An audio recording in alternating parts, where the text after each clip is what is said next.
നെടുമങ്ങാട് മുൻ കോൺഗ്രസ് നേതാവായിരുന്ന ആനാട് ശശി ആത്മഹത്യ ചെയ്ത സംഭവത്തിൽ ബാങ്കിനെതിരെയും കോൺഗ്രസ് നേതാക്കൾക്കുമെതിരെ ഭാര്യ ലത.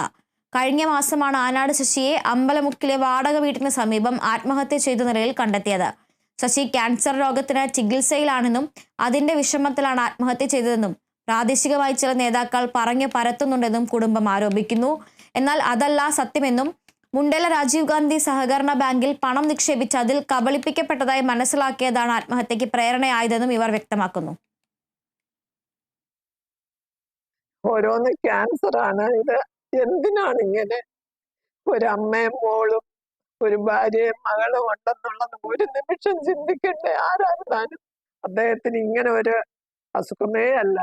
അത് വെറുതെ എന്ത് അടിസ്ഥാനത്തില് എന്ത് ജയത്തിനോ ഏതോ അതിനെക്കുറിച്ച് ഞാൻ പോണില്ല. കാരണം എനിക്കറിയാത്ത കാര്യമാണ്.